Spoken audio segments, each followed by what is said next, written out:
Hey, what's going on, everyone? Thanks for coming to watch. So I've got you guys an update on this massive storm system that is really, it's going to start to get going here across portions of the southeast, and then it's going to ride up the eastern seaboard as it continues to gain strength here. And we could be talking about a pretty bad scenario here for Florida, and then areas all the way up towards Maine here, where we could be dealing with severe weather, strong thunderstorms, flash flooding and damaging wind gusts here. So I've got an update on all of this coming right up. All right, so thank you for joining me here in this update.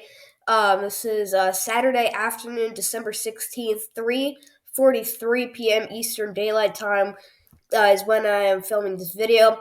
I apologize for not uploading in a while. As some of you may know, I have been dealing with the flu. All right, but I am getting over it. So thankfully, we are.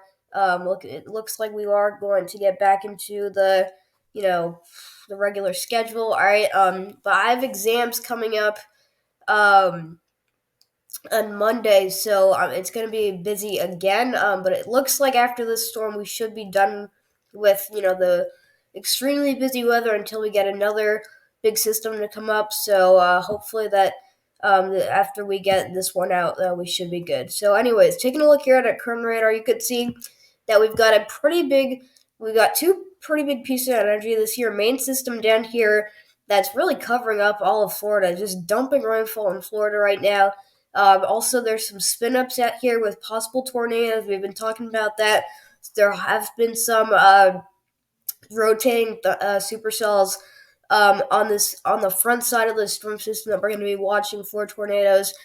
Those are going to continue as we get through this afternoon, and then once we get to this evening, I think that tornado threat will die down, so that'll be a good sign. But yeah, we definitely don't want to have to deal with tornadoes today. Just a few days after we had the big tornado outbreak in Tennessee and Kentucky, obviously, it's just been a very active stretch of tornadoes, and we obviously don't want tornadoes at any time here. All right, but this is a very populated area, and so we just want to make sure that we can get through today without any tornadoes causing damage out here. All right, but you could definitely see that we've got one pretty good storm system that it was trying to get going here, but it's not the main one that's gonna move up the East Coast. This one's just helping out this system here. This is that system that actually had some tropical features to it. Well, same one that we've been talking about that's impacting Florida. All right, it's going to continue to gain strength as it moves up the East Coast, and it's going to ride the eastern seaboard before it kind of exits the United States up in the northeast. All right, so we'll move over to our alerts here. All right, so a lot of alerts have been issued for the system here.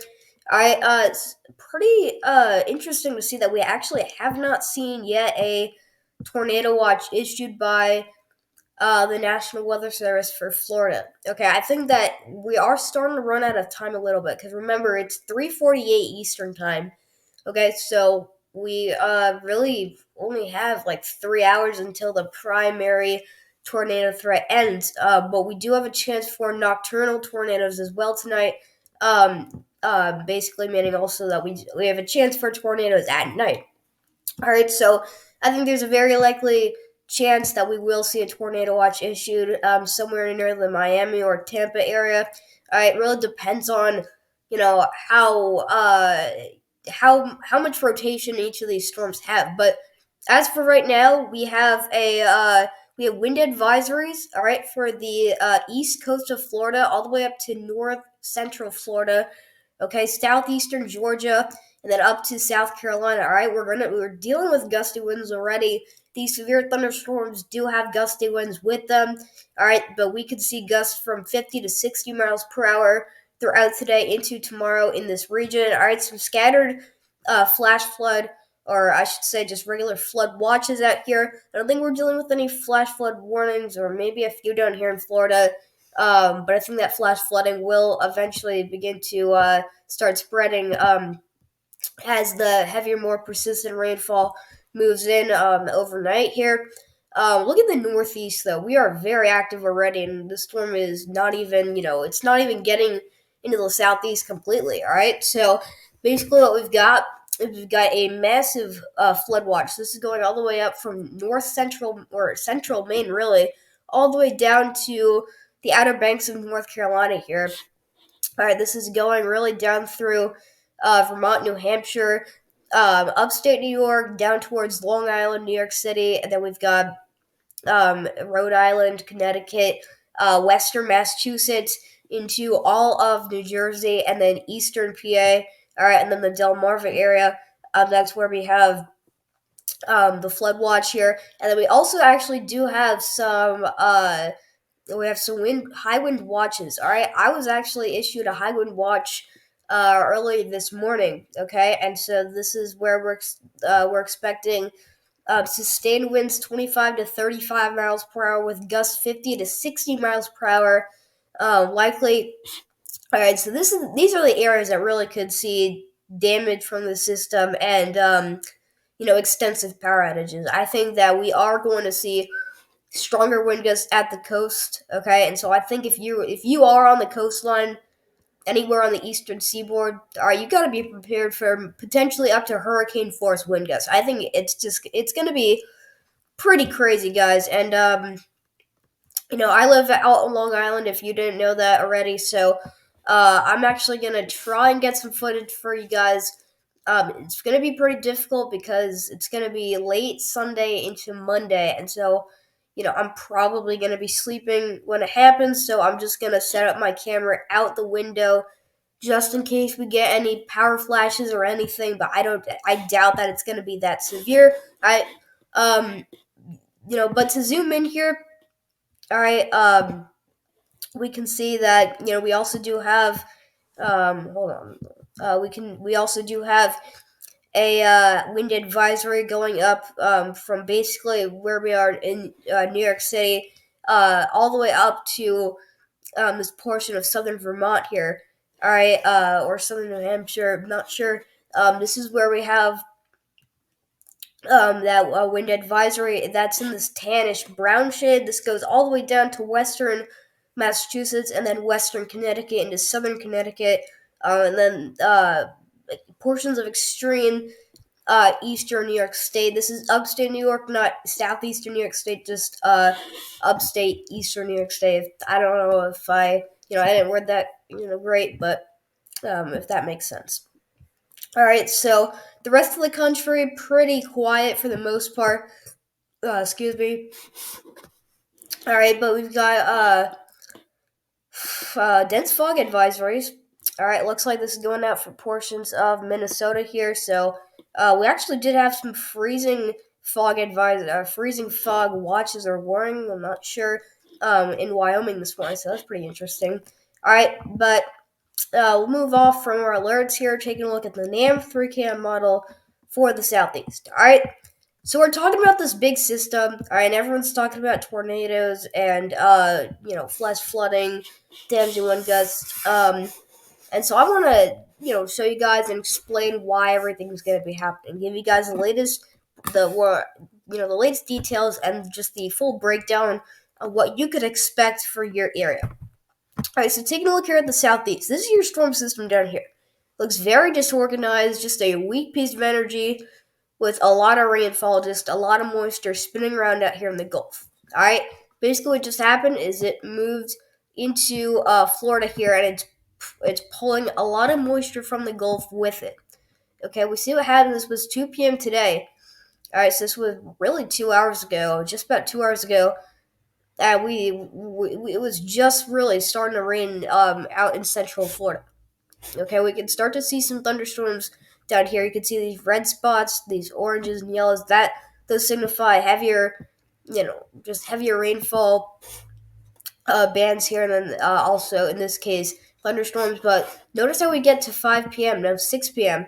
These really intense, more heavier bands of rainfall and thunderstorms start to come in, but it really takes until the middle of the night, or really late evening into overnight, is where we get this really extreme rainfall. But starting to see some pinks and purples and dark reds and oranges in here. That is signifying extreme rainfall rates, half an inch to an inch, maybe 2 inches per hour. And that is certainly going to lead to flash flooding. But I mean, these storms really, they look nasty out here, and these small, okay, isolated little groups of or pockets of extreme rainfall that you see here, right up here in the North Florida. Okay, that's the these are the storms that I'm watching. These pesky little uh frontal storms. Okay, these storm cells.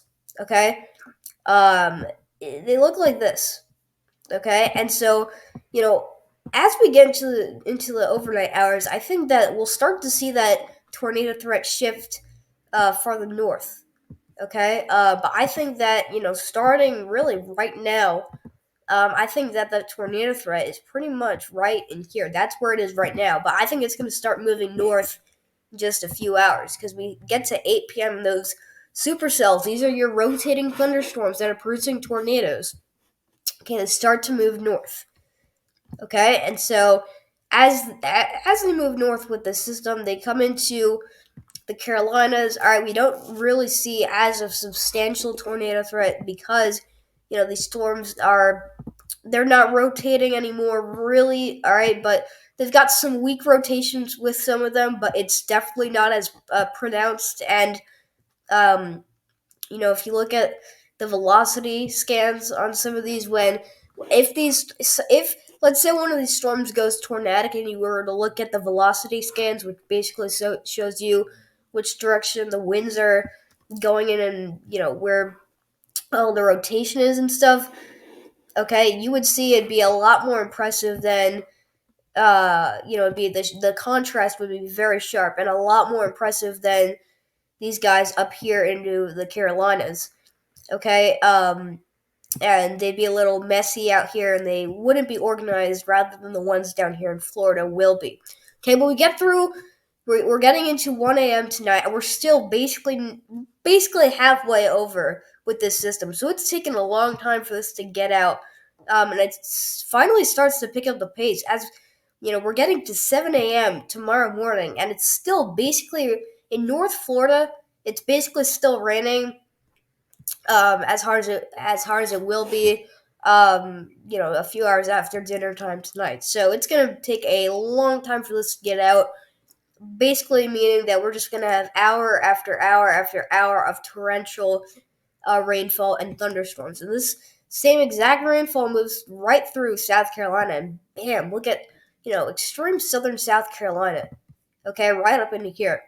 All right, and by the way, not to mention these winds here, they're gonna be moving up like that, and then they're gonna be really sharply, like aggressively, wrapping around this low pressure center. That's one characteristic, or one tropical characteristic, of this system here. That even though this is not classified as a tropical storm, but right around that low pressure center, if you're just to the east of that low pressure, okay, you could expect the worst winds, especially here on the coast. But that's going to bring up some pretty monster waves, and we're going to be looking at the waves here in a little bit because these wave heights are going to be just massive. All right, but yeah, these beaches out here on the Carolina coastline, just be ready if you are living near the coast. Okay, you want to stay inside, obviously, because if you're driving near any coastal roads, if you're driving on any coastal roads, like meaning roads, right up at the water, okay, you just want to turn around because I'm sure that 50% of the time people out here are going to be, uh, you know, uh, people are going to be discovering flooded roads out here. All right, and so you obviously just want to turn around, don't drown. Okay, but this is 10 a.m. tomorrow morning. Okay, and you've got the heaviest rainfall that you've seen like all year, moving into South Carolina. Same thing for North Carolina. Maybe not as much as heavy rain, but still, very very heavy rainfall. I think that we could really be dealing with major flash flooding issues in South Carolina. Excuse me. All right, but um, this is still trying to pull out.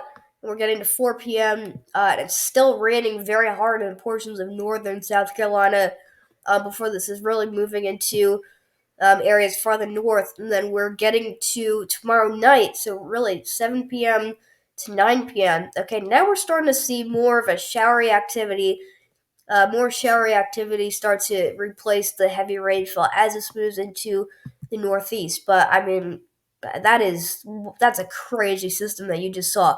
And then behind this, we actually do have a oncoming cold front that will actually bring temperatures down pretty significantly. We can actually start to see some backside snowfall over the mountains here of North Carolina and then up into West Virginia. We'll talk about that in a little bit. But yes, definitely a very impactful system coming up in the next few hours. So moving on here to the northeastern U.S. All right, so taking a look at what we've got going on right now. It's a beautiful day actually right now. It's very warm here. For me on Long Island, it's right around 55 degrees, so very warm. All right, for this time of year, very sunny outside.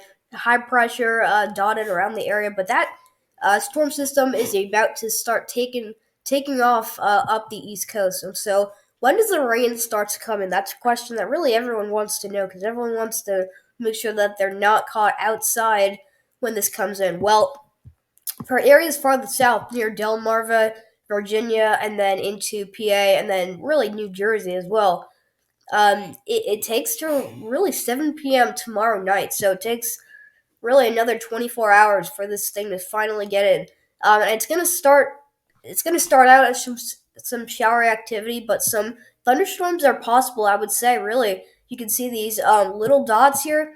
Okay, these aren't gonna be rotating. All right, but you can see these little dots. Those are thunderstorms. All right, we actually may even have some lightning with this. I don't think we're gonna see like insane lightning strikes. Okay, but I think that we could have some lightning flashes with this.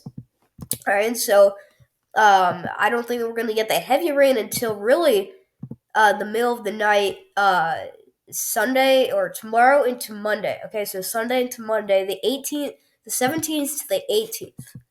Okay, and then notice this massive band of rainfall, that the same one that was coming up from the southeast. All right, it re-strengthens, and now we start to see that extreme heavy rainfall turn back into thunderstorms, and you know it's just incredible how much rainfall could fall with this. And so we see these first thunderstorms come in around 9 p.m. Okay, Sunday night, tomorrow night. Okay, and then here we go, 2 in the morning. All right, it's raining like cats and dogs out here.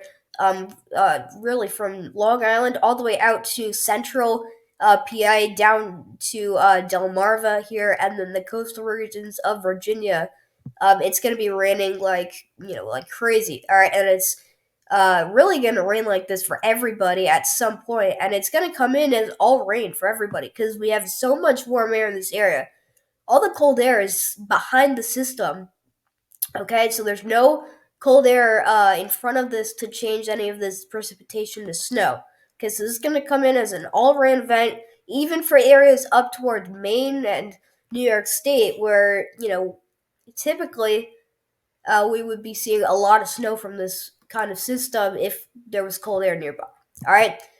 But yeah, the heaviest rainfall moving through really the midsection of the Northeast, like the New England here, and then we're getting it also into the interior Northeast with really 4 a.m.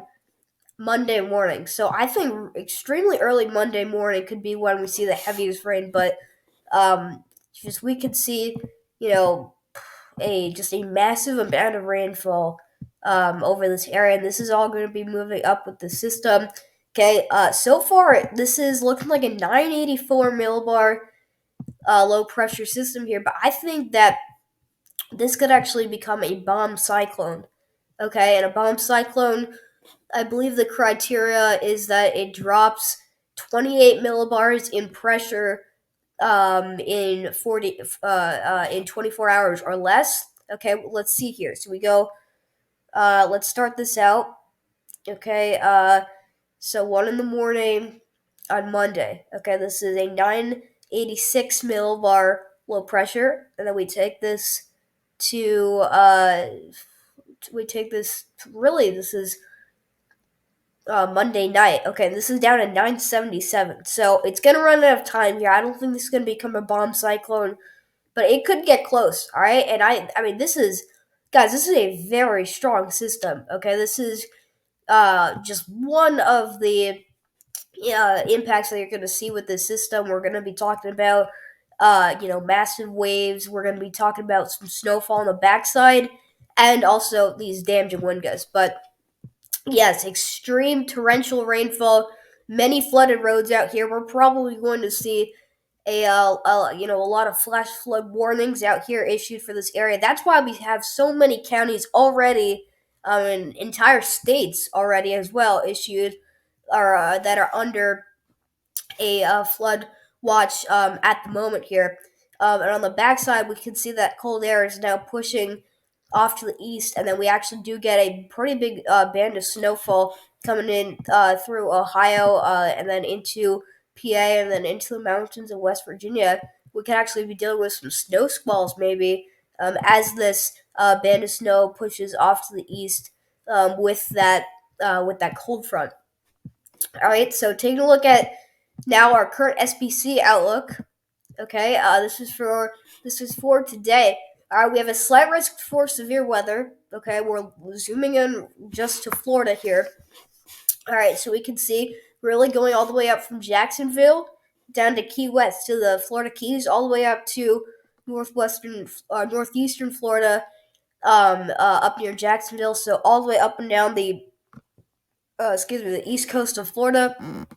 All right, this goes pretty much midway up the west coast of Florida to Tampa. This is including Orlando, Daytona Beach, Palm Coast, Cape Canaveral, Melbourne. I'm not sure if I'm pronouncing any of these areas right. Some of these areas right, so please correct me in the comments. Miami, Marathon, Fort Lauderdale, West Palm Beach, Sarasota, Fort Myers, Naples. All right, but yes, these are very populated areas, guys, and so we can actually see a lot of these highways and these big roadways here are in this slight risk. So you definitely just want to make sure that if you are under a severe thunderstorm warning, you want to make sure that you're sheltering in. Okay, and wait for the thunderstorm to pass. Okay, and if you are under a flash flood warning after the severe thunderstorm has passed, you want to make sure that you are not hitting the roads until you are no longer under the flash flood warning. All right, we can see the surrounding areas just up here near Gainesville, and then just to the north of Jacksonville is where we have that marginal risk. All right, so taking a look there now here at our tornado outlook.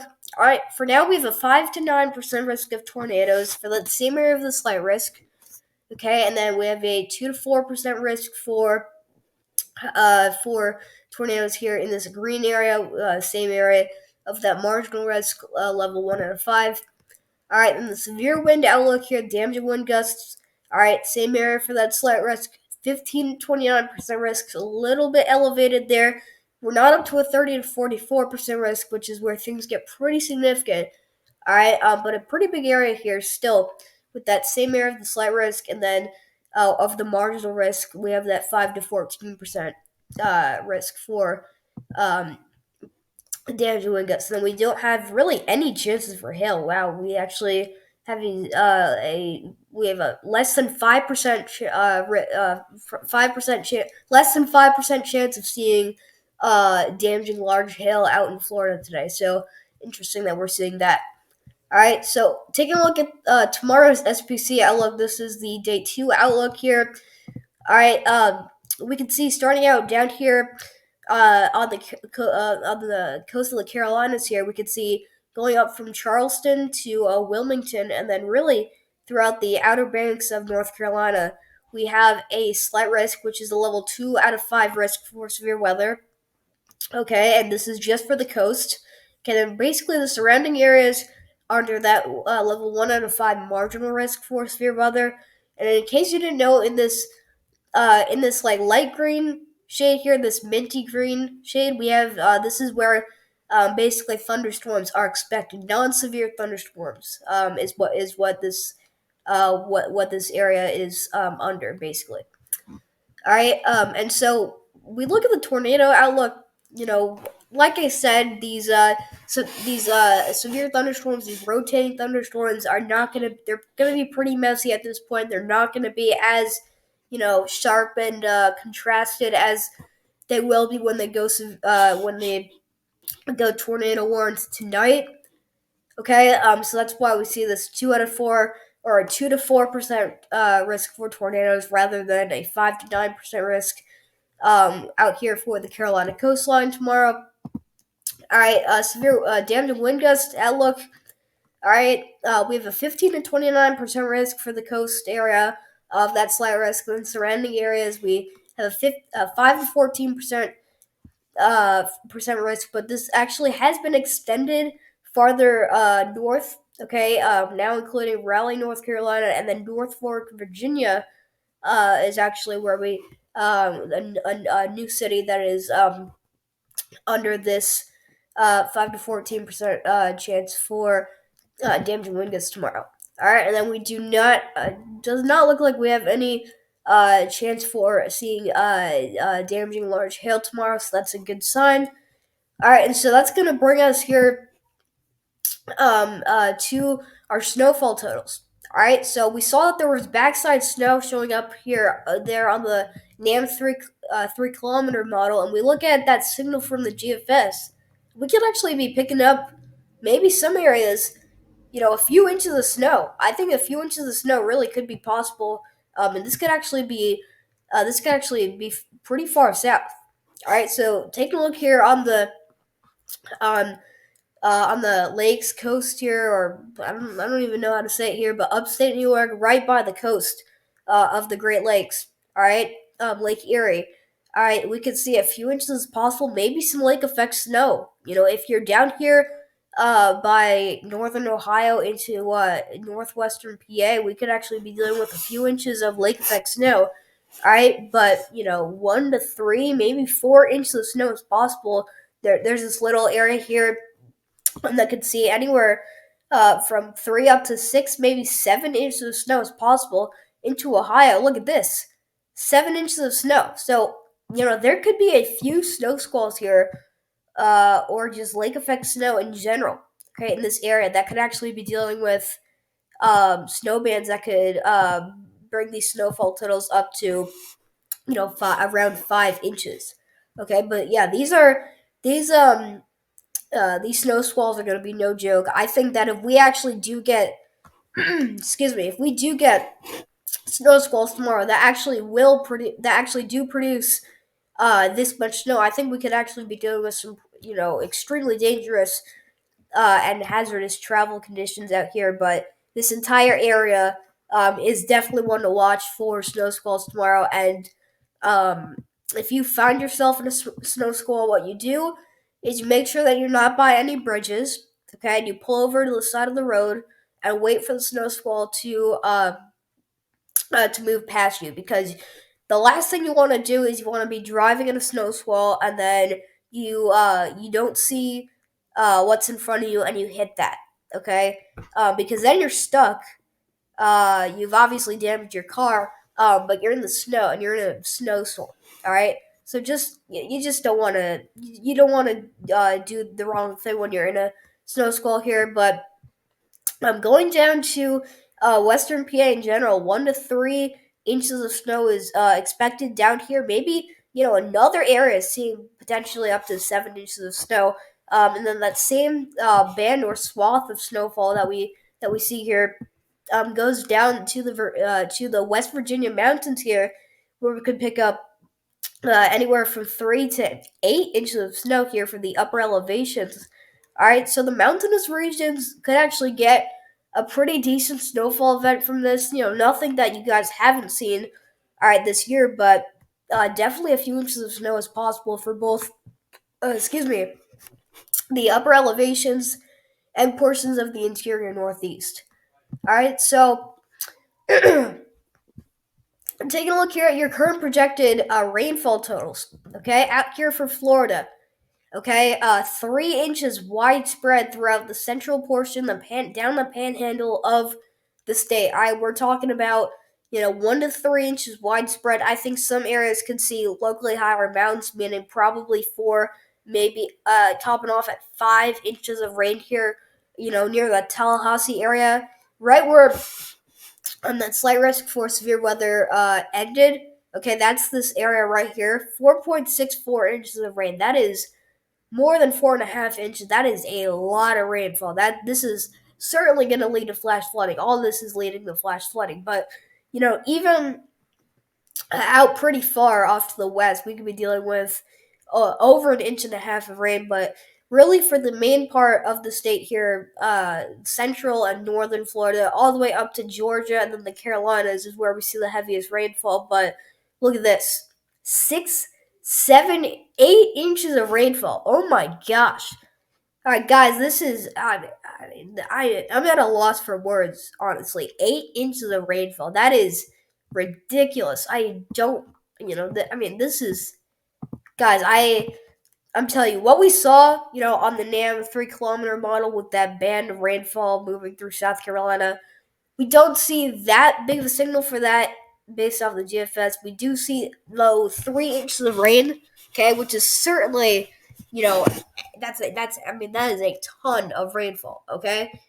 But I think the GFS is picking up on something else, okay. But it's because it's showing a signal for potentially up to 8 inches of rainfall on the Outer Banks of North Carolina. I mean, that could lead to catastrophic flooding, and that could lead to life threatening, past life threatening flooding, coastal flooding. All right, and it's right in this orange and yellow band right there. So if you are inside or near that area that I just circled, you've got to stay weather aware, and you've got to continue watching this video, because we're going to be talking about a few other impacts from the system, but oh my gosh, that is just incredible how much rainfall the GFS is showing um, just based off of the latest information that we have. All right, but that same band of rainfall goes up and beyond into farther into North Carolina. All right, we can see just surrounding that area, we still have 3, 4, 5 inches of rain, maybe 6 inches of rain possible. I mean, this is just incredible. Apologize for clicking around. I don't know what's going on there. But yes, there's gonna be inches of rainfall, flash flooding. It's just gonna be a mess out there for your travel commute as we get throughout tonight, tomorrow, then into Monday, especially. All right. So taking a look at the Northeast rainfall totals, definitely not as bad, but still, widespread 1, 2 inch, up to 3 inch range here. I would say really 2 to 4 inches for this entire general area. I apologize for clicking for sounding so much. All right, did not mean to do that. All right, but we can see, really in this general area, 2, 3, 4 inches of rain. On the coast here of southern New England, all right, we could expect maybe a little less rain, like down here near Cape Cod and then eastern Long Island. But if you are, right up here on the coast, if you're up here on the East Coast, excuse me, but not on the coast of southern New England, if you get what I mean there. That's where you can see the heaviest rainfall, and then basically just continue going up this line. All right, so it's just this straight line here, this area, this sliver, right there of this chunk of the northeastern U.S. that I'm expecting, and we can see off the GFS to see the heaviest rainfall, but also a lot of rainfall in the main an area here, looking at maybe up to 4 inches of rainfall.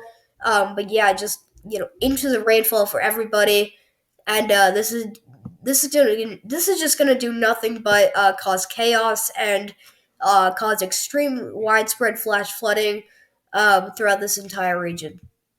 All right, so we take a look now at our winds. Okay, our winds are a huge thing and part of the system here, and I'm not very excited for what we're going to be looking at here because this is actually looking, this could be a pretty damaging system. All right, so here's your system down here. Here's your lower level, your low level spin. Okay, you can start to see that these wind bars, um, these isobars are actually starting to rotate around that low pressure center, showing that this storm is starting to rotate. Okay, and so here we go. We're starting to see this storm pass through Florida, and just off the coast, we're starting to get wind gusts, maybe up to 60 miles per hour, but really through the mid 50s and 40s. Okay, this starts to really gain strength, and now we're starting to see already up to 60, maybe 70 mile per hour wind gusts. And so these wind gusts start to make landfall, if you would, here on the Outer Banks of North Carolina.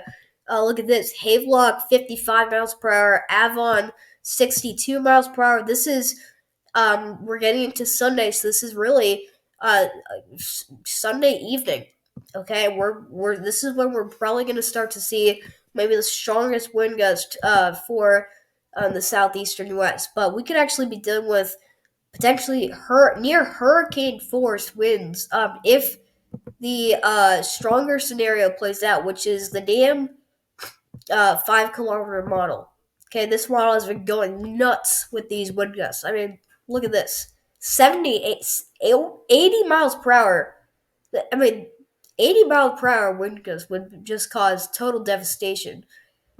All right, well, I wouldn't say devastation. I shouldn't say that, but widespread damage is what I should say. I definitely should not say devastation, but widespread damage. Okay, but putting my money on the European model. All right, I think the European model is a pretty reliable model for this. All right, but we continue this throughout the day. We get into Monday here.